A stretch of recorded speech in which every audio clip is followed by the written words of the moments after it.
Salut, aujourd'hui on apprend à jouer avec la main gauche. Alors on va travailler avec la page numéro 10 et 11 du livre. Et donc on va regarder un petit peu comment est-ce qu'on va fonctionner avec la main gauche. Alors, sur le livre, le plus important c'est de suivre et de relire à chaque fois ce qu'il y a écrit dans le carré vert de la page 10. Tout est expliqué pour bien poser la main. De la même façon que quand on a commencé à travailler la main droite, la position dans laquelle on va se mettre en place est très importante et je vous demande de vraiment y faire attention.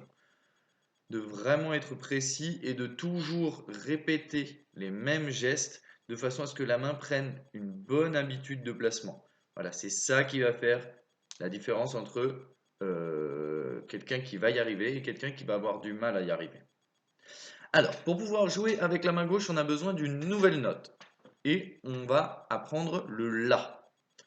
Donc, comme vous le voyez en haut de la partition, le La, il est dessiné entre la deuxième et la troisième ligne de la partition. Et il est marqué juste en dessous que sur la guitare, c'est la deuxième case de la corde Sol. Alors, les cases sont ici. Case 1, case 2, case 3, case 4, case 5, etc. Donc la case numéro 2, c'est celle-là. Voilà. Et quand on dit que la note est sur la corde 3 en case 2, eh bien ça veut dire qu'en fait il va falloir poser un doigt sur la troisième corde en deuxième case. Alors, pour jouer le La, la première chose c'est de caler la main. Pour pouvoir stabiliser la main sur le manche, on va poser le pouce derrière le manche et on va le poser derrière la deuxième case justement. Vous voyez, il est juste là. Vous voyez qu'il ne dépasse pas, hein, il n'est pas tout en haut. Vous vous souvenez quand je vous ai demandé de poser vos mains sur votre genou quand on jouait la main droite? C'était parce que à chaque fois on prend la guitare comme ça. C'est exactement ce qu'on ne veut pas faire. La main gauche ne va pas tenir le manche. La main gauche va simplement poser le pouce derrière de façon à ce que la main ne bouge pas. Mais vous voyez, mon pouce, il est posé à plat. Il n'est pas tordu. Il n'est pas sur le côté. Il est tout droit. Et il ne dépasse pas. Il est au milieu du manche. C'est ce qui est marqué en premier dans le carré vert. Je pose mon pouce à plat derrière la deuxième case. Vous avez le dessin de la main à côté qui vous montre que le pouce n'est pas en haut. Ensuite, on va poser le deuxième doigt dans la case 2. Alors nos doigts, on va les numéroter 1, 2, 3, 4. L'index de cette main-là s'appellera toujours le premier doigt. Comme ça, à la main droite, on appellera ce doigt l'index. À la main gauche, on appellera le premier doigt. Ça nous permettra de distinguer les deux mains. Premier doigt, deuxième doigt, le majeur, le troisième doigt, l'annulaire et le quatrième doigt, le petit, le rikiki. On va toujours essayer finalement dans la technique de guitare de placer notre main de cette façon. J'ai 4 cases, 4 doigts en face des 4 cases et chaque doigt va s'occuper d'une case. Ce doigt-là s'occupe de la deuxième case, la troisième case et la quatrième case. Alors vous verrez qu'il y a plein d'exceptions, mais globalement,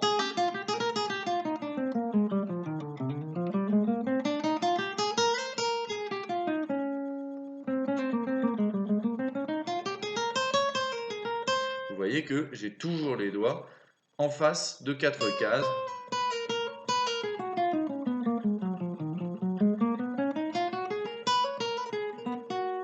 Et qui vont toujours rester vraiment chacun en face de leur case. Donc quand on veut jouer en deuxième case, du coup, on met le deuxième doigt. Alors la deuxième chose importante, c'est que le doigt, on ne va pas le poser au milieu de la barrette. On va le poser au milieu de la case, pardon. On va le poser près de la barrette, ici. Ce sera plus facile à appuyer que si on joue là, puisque le but du jeu, c'est en appuyant sur la corde, de venir écraser la corde contre la barrette en métal qui est là. Ce qui fait que notre corde, maintenant, elle va vibrer d'ici jusqu'à ce point-là. Alors qu'avant, elle était grande comme ça. Donc au fur et à mesure qu'on va avancer dans les cases, on va rendre la corde de plus en plus petite. Et plus la corde est petite, plus la note va être aiguë. Donc ici, on a le La, et c'est plutôt logique puisque la corde à vide fait Sol. Donc sur la corde à vide, on va avoir Sol, La, Si, Do, Ré, Mi. Voilà, dans cet ordre-là, Sol, La, Si, Do, Ré, Mi, Fa, Sol. Vous avez vu qu'il y a des cases que j'utilise pas, mais ça, on le verra après. Il y a des notes aussi entre les notes que vous connaissez déjà. Donc notre deuxième doigt, il est là. Si vous regardez bien, vous allez voir que mon doigt, il est également arrondi. Je n'ai pas posé à plat comme ça. Je me débrouille pour jouer avec le bout du doigt, vraiment le bout du doigt. Et le bout du doigt, vous voyez qu'il est bien droit. Il vient taper comme un petit marteau sur la corde. Et il ne touche pas la corde d'en dessous, ni la corde d'au-dessus. Voilà. Mon doigt est tout près de la deuxième barrette. Et mon doigt est arrondi pour ne pas toucher les cordes si ou mi. C'est ce qui est marqué sur votre livre. Ma main gauche a la forme d'un anneau. C'est ce que vous voyez ici en bas. Vous voyez qu'il y a beaucoup d'espace sous le manche ici. Voilà. Vous allez voir qu'au début, vous allez être tenté d'écraser la main contre le manche parce que ça va caler le doigt. Et la main, elle va avoir l'impression que comme ça, elle va trouver plus facilement la case sans bouger. Alors qu'en fait, c'est une grosse erreur. Cette main, comme on l'a dit, elle ne tient pas le manche. Elle ne se serre pas contre le manche. Elle a besoin de rester extrêmement libre pour pouvoir se déplacer facilement. Il ne faut pas qu'elle soit serrée contre le manche. Là, on ne peut plus bouger. Donc, on reste bien à l'écart, on reste bien arrondi. Si vous regardez le dessin qu'il y a dans votre livre, vous allez voir que c'est vraiment cette position-là qu'on recherche. Ici, vous voyez qu'on a beaucoup d'espace sous le manche. On joue bien avec le bout du doigt. Alors attention, le dessin n'est pas parfait, parce que quand on regarde, on a l'impression que là, la personne joue avec quasiment sous l'ongle, hein, et ça fait mal. Il ne faut pas jouer sous l'ongle, il faut jouer quand même au milieu du doigt, mais avec le bout. Si vous regardez bien, il y a un petit trait. Voilà, c'est l'endroit de la corde. Alors, la première chose que vous pouvez faire, c'est essayer de jouer le La. Donc, vous posez votre doigt sur la case en troisième corde et avec notre main, vous jouez la troisième corde, la corde sur laquelle vous avez posé un doigt. Allez-y, essayez de faire ça plusieurs fois. Vous avez vu qu'à la main droite, je ne change rien. Je joue toujours index majeur.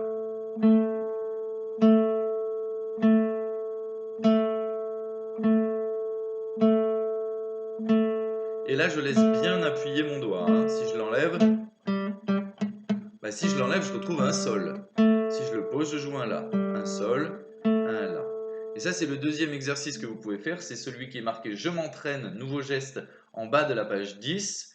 On joue Sol avec le majeur et La avec l'index.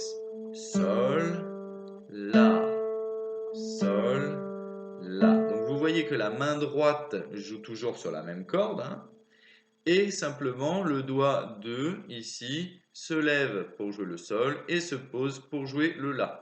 Et il faut s'entraîner à synchroniser les deux mouvements. Regardez bien, Sol et La. Mon majeur ici et mon index ici bougent ensemble. Sol, La. Ils viennent se poser ensemble et on reste bien appuyé. Alors, vous allez essayer de le faire avec moi. 1, 2, 3, 4. Sol, La, Sol, La, Sol, La, Sol, La, Sol, La. Le but du jeu, c'est d'habituer votre doigt à trouver la case. Ne vous arrêtez pas si ça sonne pas très bien, si ça fait des sons comme ça, là, voilà, ça c'est parce qu'on n'appuie pas assez fort, qu'on se place pas bien. C'est pas grave, vous continuez à rester en rythme et au fur et à mesure, à force de faire le mouvement, de lever et d'enlever le doigt, il va finir par arriver au bon endroit. Vous avez vu que quand je joue le Sol, je reste juste au-dessus de la case. Là, je fais le La et hop, je soulève un tout petit peu le doigt, je le laisse juste au-dessus de sa case de façon à avoir un tout petit mouvement à faire et à retrouver facilement mon La. Vous avez deux morceaux sur la page 11. Le premier, c'est la Sol. Et dans celui-là, on a juste du mouvement Sol, La, Sol, La, Sol, La, Sol comme ça. Attention à la fin du morceau. Vous avez deux petits points devant la double barre de fin. Ça s'appelle une reprise. C'est un signe de reprise. Ça veut dire qu'on repart au début du morceau et qu'on rejoue tout une deuxième fois. Je vous fais ce morceau. Vous pouvez essayer de le faire avec moi. 1, 2, 3, 4.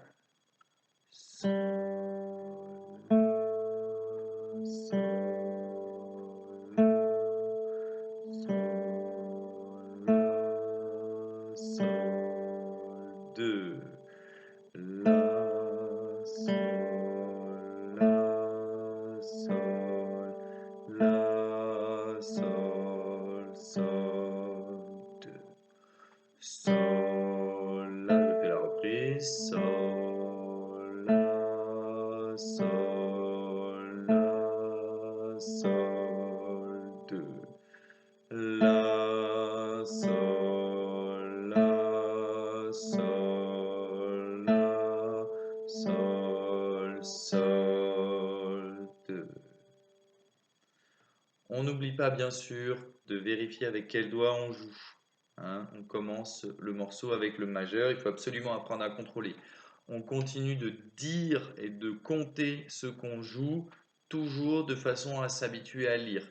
Vous avez vu que c'est pas sol, la, sol, la, sol, la, sol tout le temps. Il y a une blanche à un endroit. À la fin, il y a 2 sols à la suite. Ça, ce sont des choses qui sont là pour vérifier que justement, vous lisez bien et que vous n'êtes pas tenté de faire le truc un peu au hasard, sans vraiment lire, en faisant juste sol, la, sol, la, sol, la, sol, la, sol, un peu au pif. Voilà. Il faut vraiment lire chaque note et prendre le temps de se poser la question, est-ce que c'est un sol ou est-ce que c'est un la? Parce que finalement, il faut lire les notes, essayer de les deviner, ça ne va jamais fonctionner. Si vous avez du mal, prenez le temps de lire seulement le morceau une fois avant de commencer. Vous le lisez, histoire de vous habituer à ce qu'il y a dedans, et ensuite vous essayez de le jouer à la guitare. La valse de la sol numéro 2. Alors, celui-ci, un petit peu différent, commence avec le majeur. 1, 2. Alors là, je compte que jusqu'à 3. Je vais compter 1, 2, 3 parce que le morceau est à 3 temps par mesure. Si vous regardez au début, il y a une indication marquée 3, 4. Voilà, alors vous occupez pas du 4, mais le 3 du haut veut dire qu'il y a 3 notes par mesure. Il y a 3 temps par mesure. Il y a 3 noirs par mesure. 1, 2, 3. Sol, sol, sol, la, la, sol, sol, sol, la, 2, 3. Sol, sol, sol, la, sol, la, sol, la, sol, 2, 3. Voilà, donc faites attention aussi aux petits pièges qu'il y a dans la deuxième ligne. Il y a 2 là à la suite, il faut le repérer. Si vous tombez dans ce piège souvent, la façon la plus simple de l'éviter, c'est de l'entourer avec un crayon. Vous entourez ce passage-là, et comme ça, vous le voyez plus venir, vu qu'il a été entouré sur la partition. Si vous avez du mal, vous n'hésitez pas non plus à couper le morceau en deux, c'est-à-dire à travailler d'abord la première ligne plusieurs fois, puis à travailler la deuxième ligne plusieurs fois. Une fois que vous êtes confortable avec le mouvement du doigt ici, et que vous arrivez à le faire sans regarder vos mains, essayez de ne pas regarder la guitare, regardez juste la partition. Une fois que vous êtes à l'aise avec ça, si vous le voulez, vous pouvez essayer de faire le morceau Promenade qui est en page 12, juste en dessous de Suspense. C'est le même morceau que Suspense, simplement à certains endroits, à la place des sols, il y aura des la, donc il faudra rajouter en plus le mouvement de la main gauche. N'hésitez pas à me demander si vous avez des questions, vous m'envoyez un mail, je vous répondrai. Et puis j'attends vos petites vidéos pour la sol et la valse de la sol. Je vous souhaite une très bonne semaine, à bientôt.